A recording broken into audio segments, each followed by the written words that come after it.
Praise the Lord. Hallelujah. చెప్దామా గట్టిగా? Hallelujah. చాలాసేపు నుంచి ప్రార్థనలు చేస్తూ ఉన్నారు. ఈ సమయాలలో ఏ ప్రార్థనా మందిరాల్లో చూసినా కూడా ప్రతి వారు ప్రార్థనలు చేస్తూనే ఉంటారు. దేనికంటే దేశంలో రక్షణ కోసం,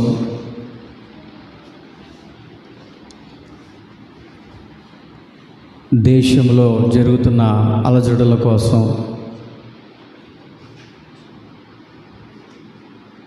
దేశ క్షేమం కోసం ఈ సమయాన ఏ మందిరంలోకి వెళ్ళి చూసినా కూడా ప్రజలు తండోలుగా మందిరాలలో చేరి ప్రార్థనలు చేయటం అనేది మామూలు విషయం కాదు. ఈ రోజున ప్రార్థనను బట్టి దేశం అనేది నిమ్మలంగా ఉంటుంది, దేశము ప్రశాంతంగా ఉంటుంది.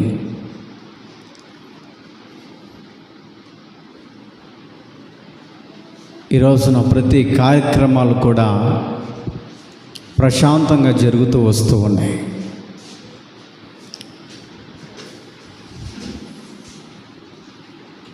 దేవుని వాక్యాన్ని కొద్దిసేపు ఒక 20 నిమిషాల పాటు వాక్యాన్ని ధ్యానం చేసుకుందాం.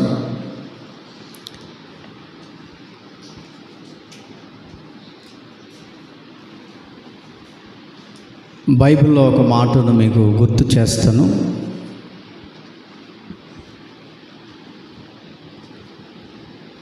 నిర్గమకాండం 3వ అధ్యాయం 7వ వాక్యాన్ని మనం చదువుకుందాం.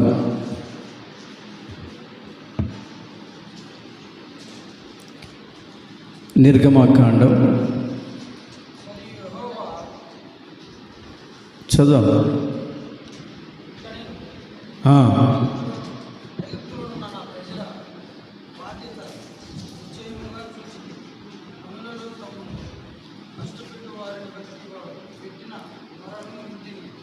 స్త్రీలలో ఒకరు చదవండి. మరియు యెహోవా ఇట్లనెను, ఐగుప్తులోనున్న నా ప్రజల బాధను నిశ్చయముగా చూచితిని. చాలండి. ఐగుప్తు దేశంలో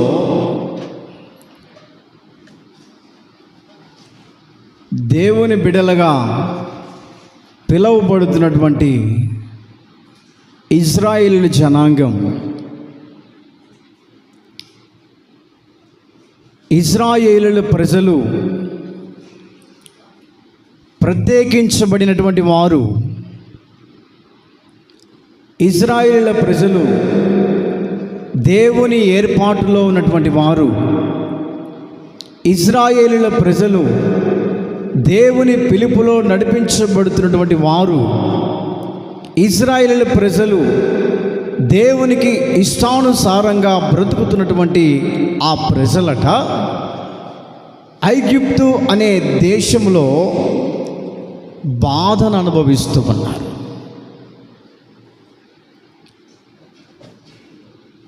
బాధను అనుభవిస్తూ ఉన్నారు.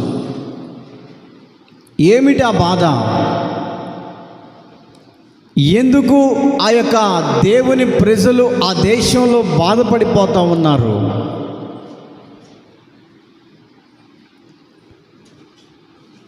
ఐగుప్తులో ఉన్నటువంటి ప్రజలు వెట్టి చాకిరీ చేస్తూ ఉన్నారు.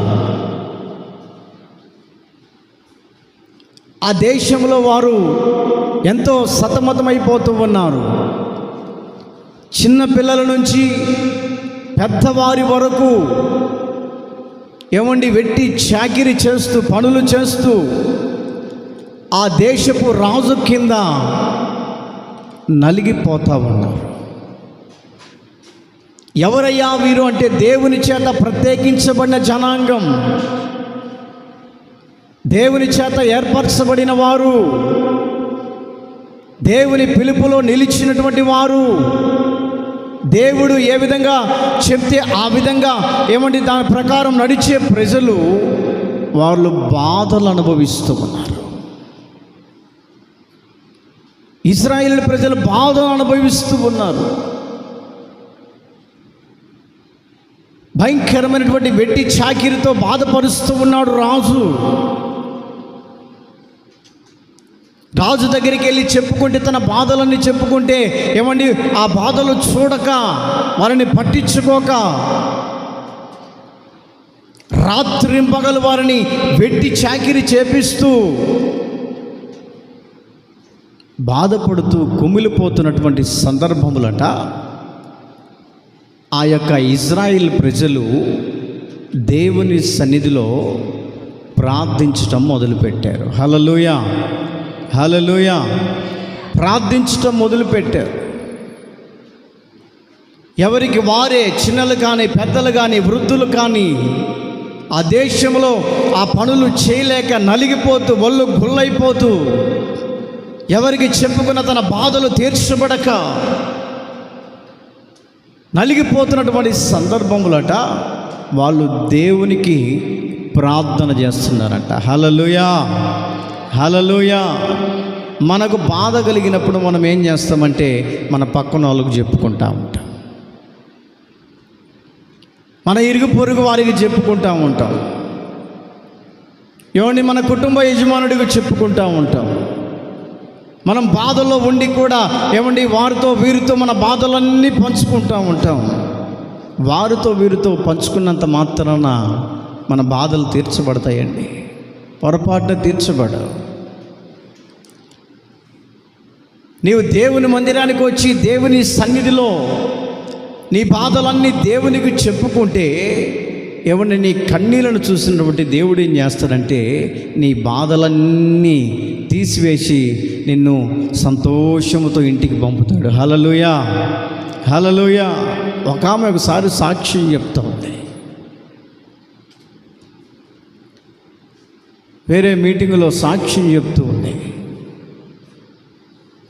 కడుపులో క్యాన్సర్ గడ్డ ఉందట. డాక్టర్ దగ్గరికి వెళ్తే ఇంకా 2 వారాల్లో చచ్చిపోతావు, నువ్వు ఆపరేషన్ చేసి తీసినా కూడా అనవసరం, అది పగిలిపోతుంది, 2 వారాల్లో నువ్వు చచ్చిపోతావు అని చెప్పేసి డాక్టర్లు స్కానింగ్ తీసి ఆ గడ్డను ఆ స్కానింగ్లో ఆమెకు చూపిస్తే భయంతో వణికిపోయింది. ఒక మీటింగ్ జరుగుతూ ఉంటే ఆ మీటింగ్ దగ్గరికి వెళ్ళి ఆమె మనసులో ప్రార్థన చేసుకుందట. అయ్యా, ఎట్లా నేను చనిపోతాను 2 వారాల్లో, కానీ ఒక్కసారిని నువ్వు నిజమైన దేవుడు అని, బాధలు తొలగించే దేవుడు అని, యేసు ప్రభు గొప్ప దేవుడని అందరూ చెప్పుకుంటున్నారు. నీ దగ్గరికి వచ్చాను, ఒక్కసారి నా బాధను తీర్చు అని చెప్పేసి ఆమెట ఆ సేవకుడు ఆ రోజున మీకు ఏ బాధ ఉంటే ఆ బాధ మీద ఆ యొక్క బాధ ఉంటే ఆ బాధ మీద చేపెట్టుకోమని ప్రార్థన చేసుకోమని ఆ సేవకుడు ప్రార్థన చేశాడంట అండి. మీరు నమ్ముతారో నమ్మరో కదండి, ఆ యొక్క వీడియో చూస్తే నాకు కళ్ళమ్మటి నీళ్ళు వచ్చాయి. ఆ సేవకుడు బిగ్గరగా ప్రార్థన చేస్తున్నప్పుడట ఆమె ఆ గడ్డ మీద చేపెట్టుకొని ప్రార్థన చేసుకుంటే పటామని పగిలిపోయిందట. పగిలిపోయి రక్తం రూపంలో బయటికి కారిపోతూ ఉంది. ఆ సేవకుడు ప్రార్థన చేస్తూ ఉంటే ఆ బ్లడ్ అంతా కారిపోతూ ఉంటే ఆ యొక్క ఉన్నటువంటి ప్రదేశం అంతా రక్తం మడుగులైపోయాయి. ఆయన ప్రార్థన చేసి వెనువెంటనే ఆఫ్ చేసిన తర్వాత, దేవుడు మీ కుటుంబాల్లో మీ విషయంలో దేవుడు మేలు చేస్తే వచ్చి సాక్ష్యం చెప్పండి అంటే, అలాగనే పొట్ట పట్టుకొని ఆ గడ్డ బయలిపోయినటువంటి ప్రదేశం చేయి పట్టుకొని వచ్చి స్టేజ్ మీద నిలబడి సాక్ష్యం చెప్తుంటే ప్రతి వారు సంతోషించారు. చప్పలు కొట్టండి గట్టిగా. హల్లెలూయా, హల్లెలూయా. ఆ లైవ్లో వాళ్ళు చూస్తూ ఉంటే జనాలందరూ విచిత్రపడిపోతూ ఉన్నారు. దేవుని మందిరానికి వచ్చినటువంటి మన జీవితంలో కూడా, మన కుటుంబంలో ఏమండి స్వతంత్రత లేకపోవచ్చు. కొన్ని కుటుంబాల్లో చూస్తూ ఉంటే ఏమండి స్వతంత్రంగా ఉండలేరు, సంతోషంగా ఉండలేరు. ఎప్పుడు చూసిన దుఃఖం, బాధ, ఏదో నిట్టూర్పుల మధ్యలో నలిగిపోతూనే ఉంటారు. నీకు కలిగినటువంటి బాధను బట్టి, నీకు కలిగినటువంటి సమస్యను బట్టి నీకు స్వాతంత్రం అనేది కలగాలి అంటే దేవుని మందిరములోనికి వచ్చి నీ బాధలు దేవునికి చెప్పుకున్నప్పుడు నిజమైన స్వాతంత్రాన్ని నీవు ధరించుకొని వెళ్దువుగాక. హల్లెలూయా, హల్లెలూయా. అది ఏ బాధ అయినా కావచ్చు, అప్పులనే బాధ కావచ్చు, కోర్టు సమస్యలనే బాధ కావచ్చు, వ్యాధులనే బాధ కావచ్చు, అనారోగ్యమనే బాధ కావచ్చు, ఏమండి సంతోషం లేక మన హృదయంలో దుఃఖం అనే బాధ కావచ్చు. నీ బాధను ఏం చేస్తాడంటే పరలోకం ఉన్నటువంటి దేవుడు చూస్తాడంట. అక్కడ రాయబడినటువంటి మాటలు గమనిస్తూ ఉంటే ఐగుప్తులో ఉన్నటువంటి ప్రజల బాధను నిశ్చయముగా నేను చూచితిని.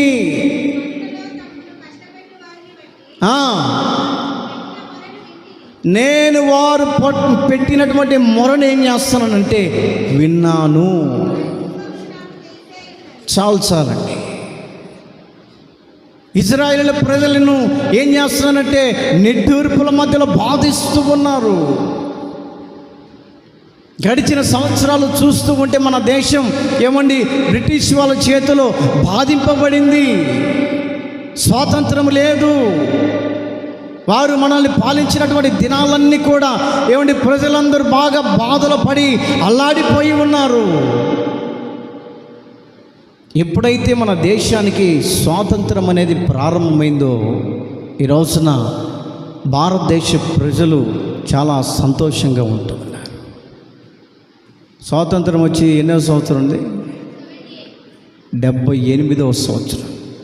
ఈ రోజున ప్రతి చర్చిలలో చూడండి, ఈ రోజున ఈ టయాన గుంపులు గుంపులుగా దేవుని మందిరానికి వెళ్తున్నారు. కారణం ఏంటంటే దేశ రక్షణ కొరకు ప్రార్థన చేయాలయ్యా. ఎంతోమంది బార్డర్లో చాలామంది రక్షక భటులు ఏమండి మన దేశాన్ని చుట్టుముట్టకుండా, మన దేశం మీద సంహరించకుండా, మన దేశం మీద దాడులు చేయకుండా వారు ఏం చేస్తున్నారంటే రాత్రింపగలు నిద్రలు కాయకుండా ఏం చేస్తున్నారంటే వాళ్ళు కాపలా కాస్తూ ఉన్నారు. అందుకే ఈ రోజున మనం సంతోషంగా ఉండగలుగుతున్నాం. అందుకే ఈ రోజున మనము హ్యాపీగా నివసించగలుగుతూ ఉన్నాం. హ్యాపీగా మనము ఈ దేశంలో సంతోషంగా నివసిస్తున్నామంటే వారు మన కొరకు చేస్తున్నటువంటి త్యాగమును బట్టి మనం ఏం చేయాలంటే ప్రార్థన చేసేవారిగా ఉండాలి. హల్లెలూయా, హల్లెలూయా. అక్కడ రాయబడినటువంటి మాటను గమనిస్తూ ఉంటే నిశ్చయముగా ఆయన యొక్క ప్రజల బాధను నేను చూసి ఉన్నాను. ఇజ్రాయేలు ప్రజలు మొరపెడుతూ ఉన్నారు. ఇజ్రాయేలు ప్రజలు ఏడుస్తూ ఉన్నారు. అయ్యా, మేము వెట్టి చాకిరీ చేయలేకపోతూ ఉన్నాం. వెట్టి చాకిరీ చేయలేక మా యొక్క హృదయాలన్నీ కరిగిపోతూ ఉన్నాయి. మేము బాధపడిపోతున్నాం. మమ్మల్ని మా ప్రార్థన ఆలకించేవారు ఉన్నారా లేరా అని కన్నీటి మధ్యలో నిట్టూర్పు విరుస్తూ ఉన్నారండి. బైబిల్లో ఒక చోట రాయబడి ఉంది, నేను ఉన్నవాడను అనువాడను. హల్లెలూయా. ఎక్కడైతే బాధతో నివసిస్తూ ఉంటారో, ఎవరైతే ఏ ప్రదేశంలో ఉండి కన్నీళ్ళ మధ్యలో ఉంటారో, ఎవరైతే ఏ పరిస్థితులలో కృంగిపోతుంటారో, ఎవరైతే ఏ నిట్టూర్పుల మధ్యలో నలిగిపోతుంటారో, ఎవరైతే నోరు తెరిచి దేవునికి మొర పెడతారో వారి దగ్గరికి వచ్చి నేను ఉన్నాను,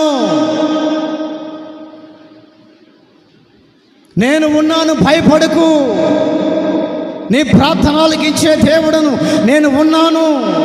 నీ కన్నీళ్లను తుడిచే దేవుడను నేను ఉన్నాను.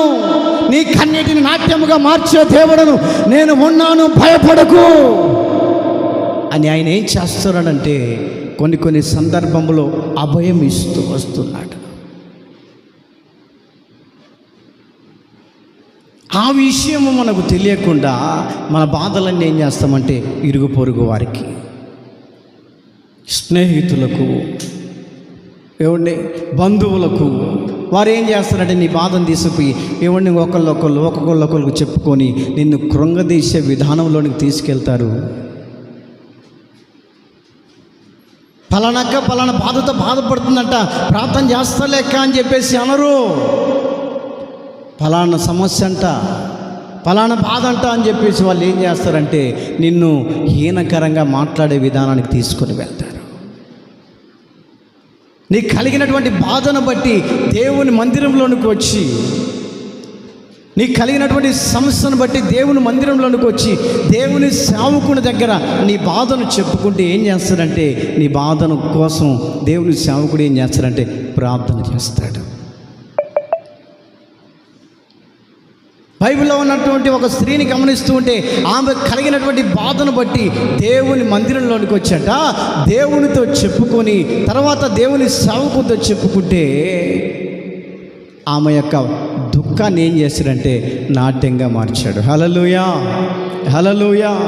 నీవు ఏ బానిసత్వములో ఉన్నప్పటికీ కూడా, కొంతమంది కుటుంబాల్లో గమనిస్తూ ఉంటే డబ్బున్నప్పటికీ కూడా ప్రశాంతత ఉండదండి.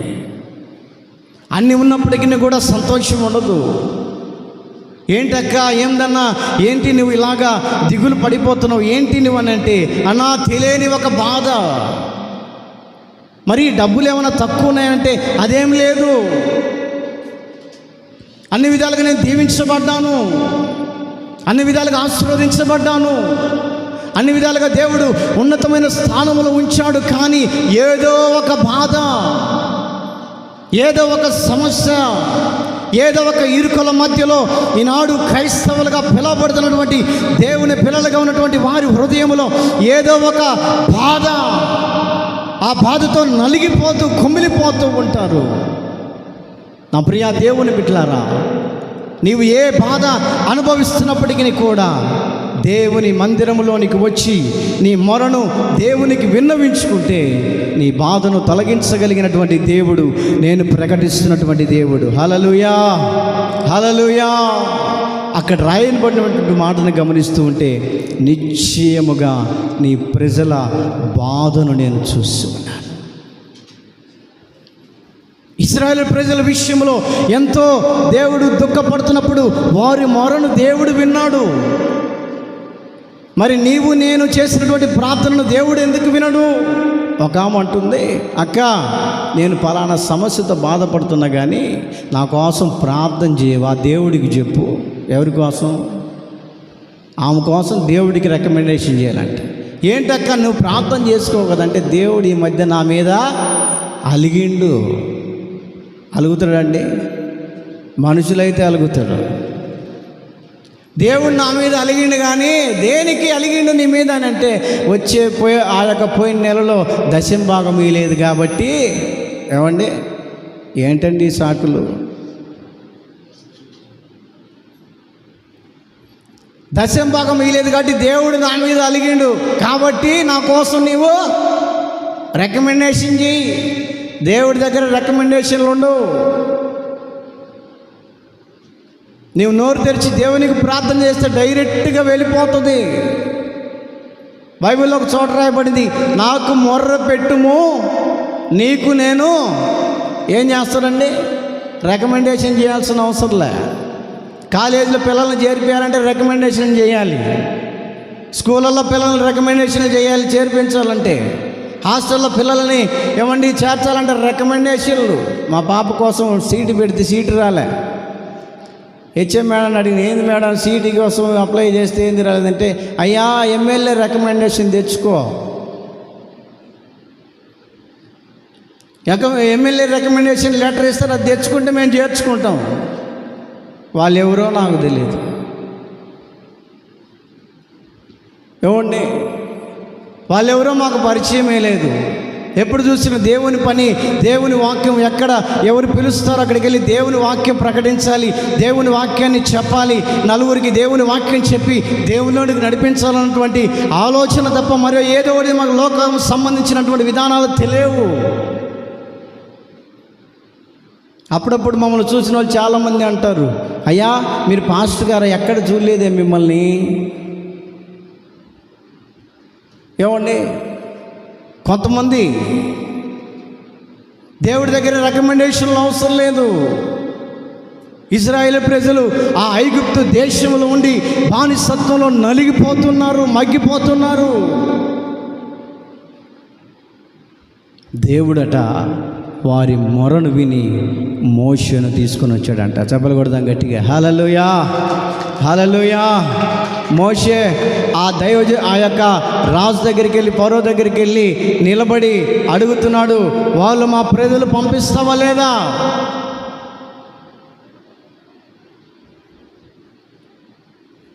దేవుడు ఏర్పాటు చేయనటువంటి ప్రజలు వాళ్ళు, వారిని పంపించే. ఆయన అంటాడు, నువ్వు చెప్తే నేను పంపిస్తానా? దేవుడికి ప్రార్థన చేశాడు, ప్రభా నీ బిడ్డలను పంపిన అంటున్నాడు. అయ్యా దేవుడు అంటున్నాడు, నీ దగ్గర ఉన్నటువంటి కర్ర నాట ఇసిరే. ఎప్పుడైతే ఆయన దగ్గర ఉన్న కర్ర నాట ఇసిరేసాడో అది పాముగా లేచి నిలబడి చూస్తుంటే విచిత్రపడిపోయారు. ఎన్నెన్నో అద్భుతాలు దేవుని తన ప్రజలను విడిపించడానికి దేవుడు చేసిన అద్భుతాలు 1, 2 కాదండి. ఎన్నో అద్భుతాలు చేస్తున్నప్పటికీ కూడా దేవుడి మీద కొన్నిసార్లు మనము ఏం చేస్తామంటే అపనమ్మకం. దేవుడు ఇంతకు నా జీవితంలో కార్యం చేస్తారంటవా? అవిశ్వాసపు మాటలు. దేవుడు నా బంధకాలను తొలగిస్తాడంటావా? అవిశ్వాసపు మాటలు. దేవుడు నిజంగా నా కుటుంబాన్ని కడతాడంటవా? అవిశ్వాసపు మాటలు. దేవుడు నిజంగా నాకు సంతానం ఇస్తాడంటవా? అవిశ్వాసపు మాటలు. దేవుడు నా జీవితంలో ఎన్నో మేలుడు చేస్తాడంటవా? అవిశ్వాసపు మాటలు. అవిశ్వాసపు మన హృదయంలో ఏలుబడి చేస్తున్నంత వరకు కూడా మన జీవితంలో కార్యములు జరగవు. ఎవరయ్యా వీళ్ళంటే దేవుని చేత పిలవబడిన ప్రజల హృదయాల్లో అవిశ్వాసం. దేశమును స్వతంత్రించుకోవాలన్న ఆలోచన లేదు. దేవుడు చేసిన కార్యాలను మనము అనుభవించాలన్నటువంటి ఆలోచన లేదు. ఎక్కడేసిన గొంగలు అక్కడన్నట్లుగా నిలిచి ఉందామన్నటువంటి ఆ యొక్క విధానమును నడిపించబడుతున్నారు. కానీ అభివృద్ధి చెందుదాం, ఉన్నటువంటి మెట్టును దాటి మరొక మెట్టుకు వెళదాం, ఉన్న స్థానమును విడిచి ఆశీర్వాదపు విధానంలోనికి, మార్గంలోనికి నడుద్దామన్నటువంటి ఆలోచన కొంతమంది విశ్వాసులలో కరువైపోయింది.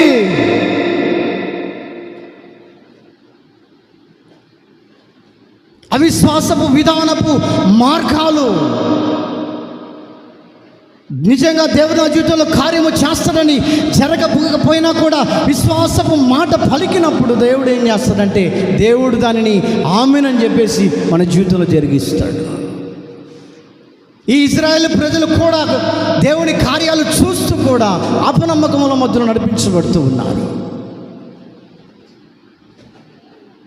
ఏ విధంగా ఆ దేశము దాటి వస్తారు, అయినా కూడా మోషే వారి కోసం ప్రయాసపడుతున్నాడు, కన్నీళ్ళు కారుస్తూ ఉన్నాడు. కొన్ని అద్భుతాలు చేస్తూ ఆఖరికి వారిని తీసుకొని వస్తున్నప్పుడు ఎర్ర సముద్రము అడ్డుగా వచ్చినప్పుడు దేవుని దగ్గర ప్రార్థన చేసినప్పుడు ఎర్ర సముద్రం ఏం చేశాడంటే పాయలు చేసుకుంటూ వచ్చాడు. హల్లెలూయా, హల్లెలూయా. ఆ యొక్క ఇశ్రాయేలు ప్రజలట నడుచుకుంటూ వెళ్తుంటే ఇది నిజమా కలనా?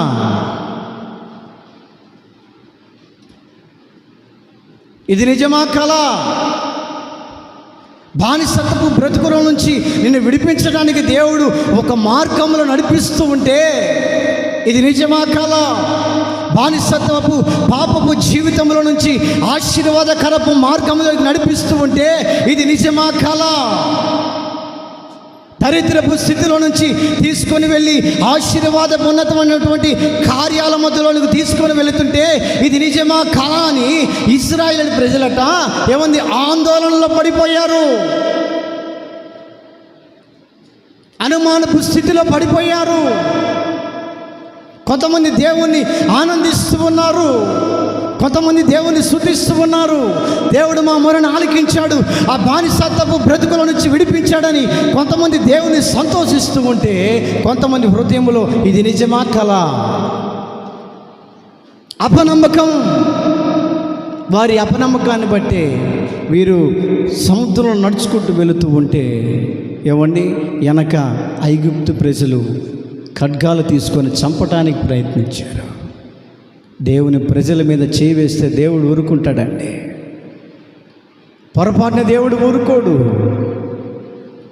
ఆ ఎర్ర సముద్రాన్ని పాయలు చేసి వారందరూ నడిచి వస్తున్నప్పుడు, తీరా గెట్టుకు వెళ్ళినప్పుడు మోషేతో దేవుడు చెప్తున్నాడు, మోషే, మిమ్మల్ని హతము చేయడానికి శత్రువులు వస్తూ ఉన్నారు, ఒక్కసారి నీ కర్రను సముద్రం వైపు చాపు, వారు ఆ యొక్క సముద్రంలో పడి చనిపోతారు అన్నప్పుడు, ఎప్పుడైతే దేవుని ప్రజలను ఆటంకపరచటానికి, దేవుని ప్రజలను ఏమండి స్వాధీనపరచుకోవటానికి, దేవుని ప్రజలను హతమార్చటానికి ఎప్పుడైతే శత్రువులుగా పిలువబడుతున్న ఆ యొక్క రాజులు ఏమండి వచ్చి వాళ్ళని ఇచ్చేయాలని చూస్తున్నప్పుడు, ఆ సముద్రం అట నార్మల్ పొజిషన్కి వచ్చిందంట. హల్లెలూయా, హల్లెలూయా, హల్లెలూయా.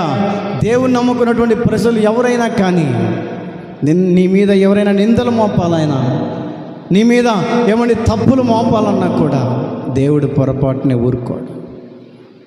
నీ మీద ఎవరొకళ్ళు నిందలు మోపాలని ఆలోచన కలుగుతూ ఉన్నప్పుడే దేవుడు చెప్తాడు, రే వాడెవడో తెలుసా? నా బిడ్డ. ఆమె ఎవరో తెలుసా? నాకు సంబంధించిన వ్యక్తి అని వారి మనసుకట దేవుడు ఒక గద్దింపును కలిగజేస్తాడంట. హల్లెలూయా, హల్లెలూయా.